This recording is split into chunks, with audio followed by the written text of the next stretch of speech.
Hello and welcome to Volume 3, Issue 2 of the International Journal of Disability and Social Justice.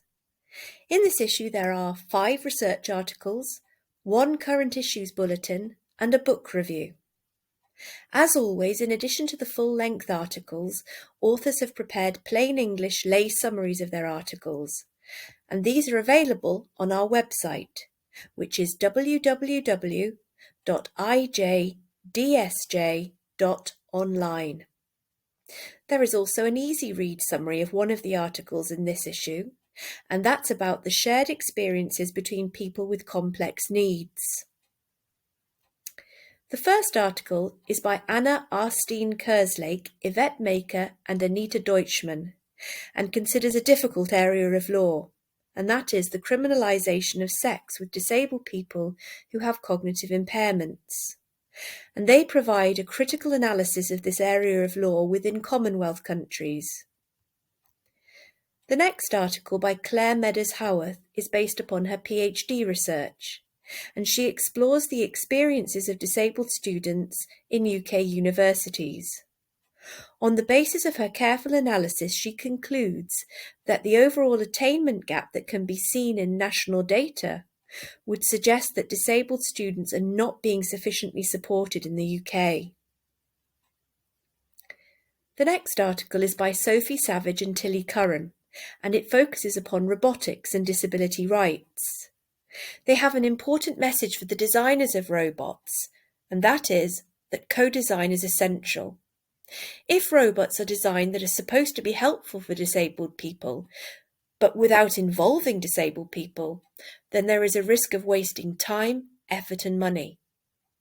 So the people you are designing the robots for must be involved from the start. There is then an article by Noel O'Connell, in which he considers how hearing people can become more effective allies of deaf people in the struggle for social justice. And his research illustrates how their privilege can be used to challenge systems of inequality within the workplace. Finally, amongst the main articles, Ned Redmore explains why it is probably not a good idea for researchers to separate people with complex needs via diagnostic labels. He argues that it shouldn't matter if people have a diagnosis of autism or of severe or profound learning disabilities. Instead, researchers could view them as a group who have a lot in common. And these commonalities, he argues, include the ways they communicate, their support circles, the schools and services they share, their sensory experiences, and their support needs. The issue also includes a current issues bulletin by Sue Carpenter, where she invites us to think about the future of higher education for persons with intellectual impairments in the UK. But what she writes also has wider implications for the issue elsewhere in the world.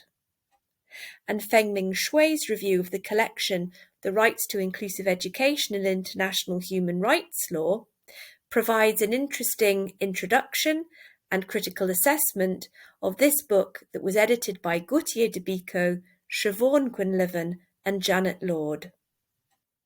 We hope that you enjoy this issue. Many thanks to the authors and reviewers and to our publisher Pluto Journals who help keep this journal open access. And just to remind everybody once more, this is a Diamond Open Access journal, so there are no charges to authors for publishing with us, and the full contents are available to read free of charge.